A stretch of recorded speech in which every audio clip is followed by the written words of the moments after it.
Kwanza mpira hauna historia. Yaliyopita yale ya goli 5 yale yalishapita, tushasahau. Sasa hivi tunazungumza kuhusiana na tarehe 21 kwenye kampeni yetu ya kusaka alama 3 kwenye huo mchezo. Lazima Yanga waogope kwamba wanakwenda kucheza na timu namna gani na wanakwenda kucheza kwenye uwanja wa kiasi gani.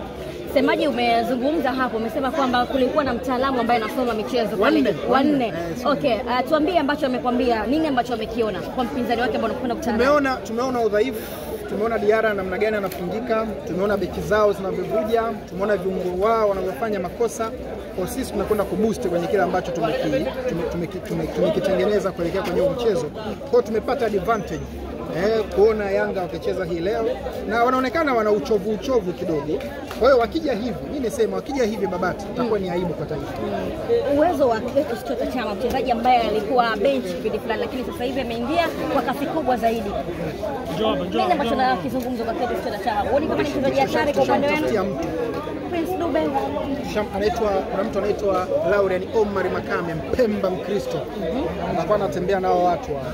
Sana naomba hiyo mechi Pacome arudi.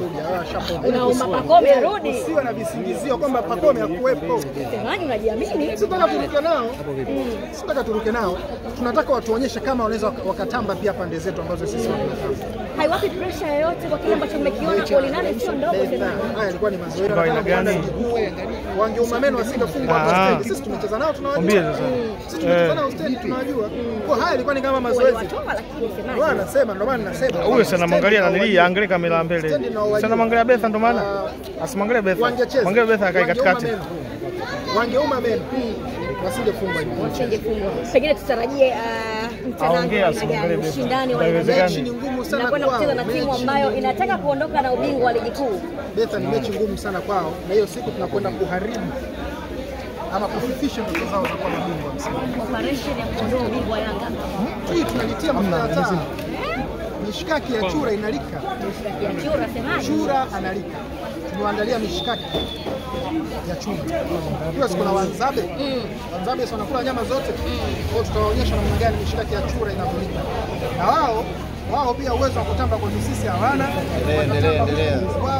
Sisi tutatamba pia pande zetu. Tanzania Tabara inaga urafiki na timu yoyote. Ndio mimi namuuliza ngoja. Mbona tushamfunga mtu 15 kwenye mazoezi kama haya? 15. Timu hiyo ya championship 15. Stendi walikuwa wana cha kupoteza kwenye mchezo. Kwa kama wameshinda 8 sisi tunafunga mtu 15. Tuzungumze kuhusiana na michezo ya ligi. Mchezo ya ligi. Tuzungumze kuhusiana na ubora ambao sisi tunajua tulionao. Tuzungumze kuhusiana na maandalizi ambayo tumeyafanya kwenda kuwabonda Young Africans kwenye uwanja wa Tanzania. Hiyo kwa mechi kaka ni mazoezi. Mechi ambayo tunakwenda kucheza nyia au ya leo? Ya leo ilikuwa ni mazoezi kwa Stendi. Stendi tunatafuta nafasi ya kupanda ligi kuu. Ndio. Kwa hiyo ilikuwa ni kama mazoezi tu kwao. Kuona je, wataweza kustahimili? Na ndio maana wakaona wachezaji wao kipi leo wamecheza kidogo dakika chache wakatoka, wakaingiza udagaa kidogo uweze kuingia kina Sido. Mechi ya kwanza kaka ulitamba hivyo hapa KMC. Sasa hivi unatamba. Si ni mechi ya kwanza imeshapita. Tunazungumzia mechi inayokuja tarehe 21. Shughuli ya kitaifa, taifa zima macho yote atakuwa wapi? Tanzania chukua. Babati. Kocha Hamdi Miloni ni kama vile ana hasira sana na hii michuano. Yuko serious sana. Sasa yule anaweza akakosa vyote. Uweze kufanya hasira mbele ya Fountain Gate akiwa Tanzania Tabara hata siku moja. Na mtahadharisha pia. Yeye na wachezaji wake. Wasije wakiwa wamejidhatiti kwamba wanapata alama 3 kwenye mchezo huu. Wasije na akili. Wasije na matokeo hayo kwa sababu haiwezekani kushinda Tanzania Tabara. Mimi nawaambia Yanga hamwezi mkashinda Tanzania Tabara jamani. Kipi ambacho kinakupa kiburi sana? Michezo yao tunaijua. Tukicheza mpira hivi. Hata goli moja hawapati. Unahisi